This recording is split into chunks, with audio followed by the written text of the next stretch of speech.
Friends, some Indian edtech companies seem to have turned a corner amidst the downturn in economy during the pandemic times.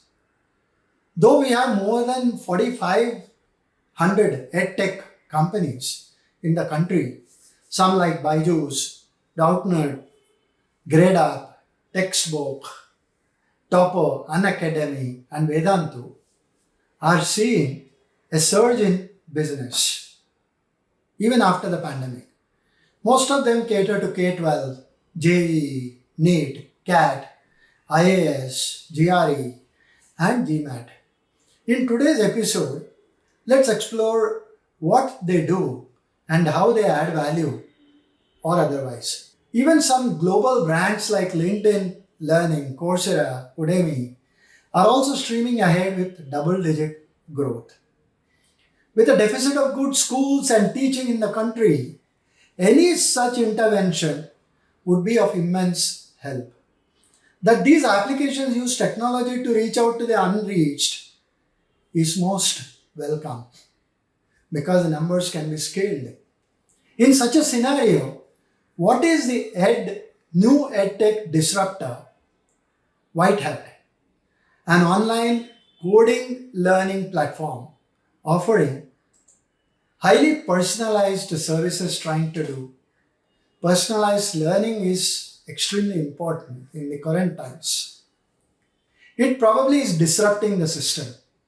It has a large woman-only teacher base in India, adding about 200 teachers every day, new teachers, and plans to have about 20,000 educators, in a couple of years. Is the ad blitzkrieg targeting both parents and the children, raising some expectations which may not be very realistic? What could be the reasons behind the instant popularity of platforms like Whitehat Junior? There are others, of course, in the business. It has been growing by 50% month on month, signing over 7 lakh students in just over a year. Parents have been complaining that there is a deficit of experiential learning in the schools. Often they complain that the children are taught to remember rather than think or do. In the process, children do not understand innovation or think beyond what is taught. In a way, a coordinated development of left side of the brain responsible for logic and the right side responsible for creativity and arts does not synergize. Though coding might help in understanding mathematics a little better, should children start learning to code very, very young? Whitehat, like most learning platforms of its kind, help in combining logic with creativity, providing a coding platform to do it. One can make a movie, design art, make teaching more fun, design a new fashion trend, improve health, contribute to real science projects, make one's own video game, teach a computer to do homework, make an application, design a website, operate a robot, predict weather, or even program a song. Very, very good to explore oneself and build cognitive skills.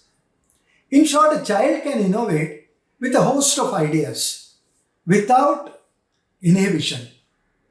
At the other end of this experiment, they add campaigns like turning an 80-year-old or a 10-year-old into a millionaire overnight may not be what the parents need. Are such applications changing the face of technology education in India? Admittedly, qualified and trained teachers lead each child through the fundamentals of algorithms and algorithmic thinking, logic, sequence, interfaces, and so on. Some of these children may even build their own applications and even pitch their ideas to investors. Does this experiment have a shelf life? Or can we afford a broken or inverted childhood? Like all skills, coding too is a skill. Even learning coding needs discipline. Not every child may like it. Aptitude to intuitively think and do is necessary to learn coding. That it was pushed during the pandemic was a marketing strategy. That it continued beyond the pandemic may be due to its inherent virtues. Enforced discipline at such a young age can do more harm than anything else. Targeting children through ads, that show a 9-year-old, 10-year-old, 12-year-old earning salaries in crores is blatantly unethical. For a child, health concerns, safety issues, nutrition, self-esteem, education, and socialization must be more important.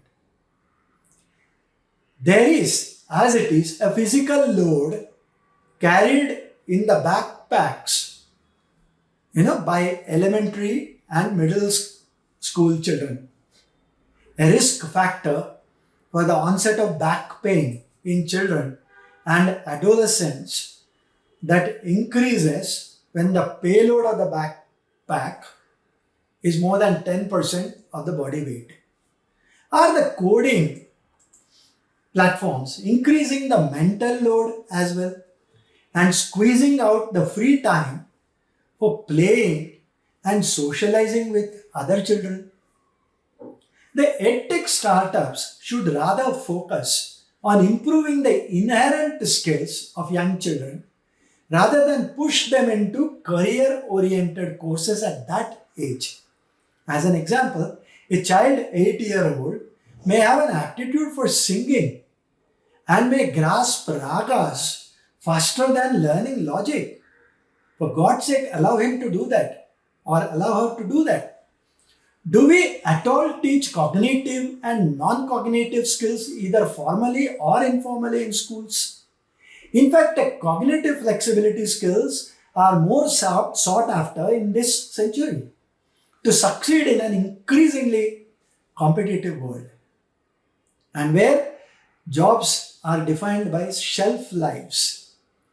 If an early childhood intrinsic skills are estimated through appropriately designed questionnaires, tests, and so on, and pertinent skill training imparted, the child's mental faculties would grow much faster. The child would be much more intuitive and consequently more innovative. On the other hand, based on the aptitude at the age of 15, 16, career-oriented courses would make better impact. Friends, several special moments describe a child's growth. Let's keep it that way. For while kids may be interested in computer games and robotics, can it be construed as their future career?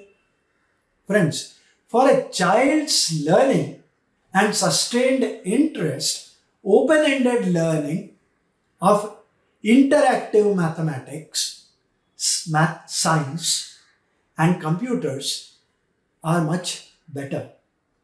With that, let's end today's episode.